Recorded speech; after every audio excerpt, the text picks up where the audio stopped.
మీరా chapter 11 Seethalakshmi ఇంకా చక్రవర్తి ఇద్దరూ తొందరగా రూంలో నుంచి బయటకు వెళ్ళిపోయి ఆ గదికి బయటి నుండి గొళ్ళెం పెట్టి రాజారావు దగ్గరికి వెళ్ళిపోయారు.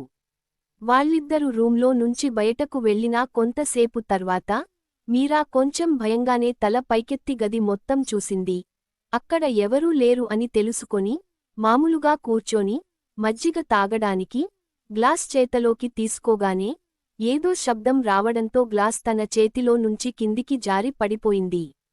అది చూసి మీరా కంగారు పడుతూ, నాన్నగారు చూస్తే కొడతారు, దీనిని ఎలా అయినా శుభ్రం చెయ్యాలి అని కంగారు పడుతూ తను వేసుకున్న చున్నీతో ఆ కింద పడ్డ మజ్జిగ అంత శుభ్రం చేసి బాత్రూంలోకి వెళ్ళి తన బట్టలు మార్చుకొని వచ్చి బెడ్ మీద ముడుచుకుని పడుకుంది.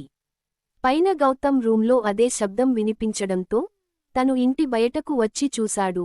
కాని అక్కడ ఎవరూ లేరు. చక్రవర్తి గౌతమ్ని చూసి, ఏమైంది గౌతమ్ అని అడిగాడు.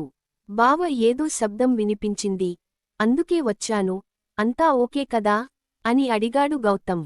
అవును గౌతమ్, నాకు కూడా ఏదో శబ్దం వినిపించింది, అందుకే చూద్దామని వచ్చాను. కాని ఇక్కడ ఎవరూ లేరు, ఏదో పిల్లి అయి ఉంటుందిలే అని అన్నాడు చక్రవర్తి. రాత్రి పూట పిల్లి వల్ల ఇంత పెద్ద శబ్దమా అని అడిగాడు గౌతమ్. ఇక్కడ అంతే గౌతమ్, రాత్రి అయితే చాలు ఈ పిల్లిల గోల తట్టుకోలేము, అవే ఏదో పడేసి ఉంటాయి. సరే, నువ్వు వెళ్ళి పడుకో, మేము కొద్దిసేపు తర్వాత బయల్దేరుతున్నాం. ఉదయం కల్లా వచ్చేస్తాము, కాని వచ్చేసరికి ఆలస్యమైతే ఇంట్లో వంట వాళ్ళు ఉన్నారు, వాళ్ళు మీకు టిఫిన్ చేసి పెడతారు అని అన్నాడు చక్రవర్తి. అదేంటి బావ అక్క రేపు ఉదయం వెళతారు అంది. మరి మీరు ఇప్పుడు బయల్దేరుతున్నాం అంటున్నారు అని అడిగాడు గౌతమ్. ముందు ఉదయం బయల్దేరదాం అనుకున్నాం కాని వచ్చేసరికి ఆలస్యం అవుతుందేమో అని మీ అక్క అంటే ఇంకా ఇప్పుడే బయల్దేరుతున్నాం. ఇంట్లోనే ఉండండి, బయటకు ఎక్కడికి వెళ్ళకండి, సరేనా అని గౌతమ్కి సమాధానం చెప్పాడు చక్రి. అలాగే బావా, బయటికి ఎక్కడికి వెళ్ళం, మీరే తెల్లవారే లోపు వచ్చేస్తాం అని అంటున్నారు కదా, మేం ఇక్కడే ఉంటాం అని అన్నాడు గౌతమ్. ఏదైనా ఉంటే ఫోన్ చేయి గౌతమ్ అని అన్నాడు చక్రి. సరే బావా అని చెప్పి గౌతమ్ రూంలోకి వెళ్ళిపోయాడు. చక్రి కూడా రూంలోకి వెళ్ళిపోయాడు. వాళ్ళు అక్కడి నుంచి వెళ్ళిపోగానే చెట్టు చాటు దాక్కున ఒక వ్యక్తి తన పక్కన ఉన్న మరో వ్యక్తితో, రే, సరిగా దాక్కోవడం కూడా రాదా, వాళ్ళు గనుక చూసి ఉంటే అన్న మనల్ని చంపేసేవాడు అని అన్నాడు. చూసుకోలేదు అన్నా అని సమాధానం చెప్పాడు రెండో వ్యక్తి. జాగ్రత్త, ఏదైనా తప్పు జరిగితే అన్న కాదు నేనే అందరినీ చంపేస్తా అని అన్నాడు ముసుగు వేసుకుని ఇందాక సీతాలక్ష్మి వాళ్ళ మాటలు విన్నా ఆ వ్యక్తి.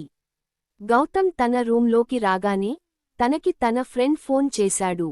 రేయ్ గౌతమ్, ఏంట్రా వారం రోజుల నుంచి ఫోన్ లేదు, ఏమీ లేదు, ఎక్కడ ఉన్నావు అసలు అని ఫోన్ లిఫ్ట చేయగానే అడిగాడు గౌతమ్ వాళ్ళ ఫ్రెండ్.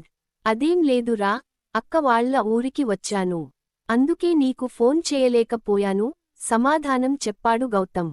అక్క వాళ్ళ ఊరా, అక్కడికి వెళ్తున్నా అని చెప్పలేదు అని అన్నాడు గౌతమ్ ఫ్రెండ్. ఇంట్లో ఒక్కడినే ఉండాలని అనిపించలేదు, అందుకే ఇలా అక్క దగ్గరికి వచ్చాను, కొద్ది రోజులు ఇక్కడ ఉందాం అని వినయ్తో అన్నాడు గౌతమ్.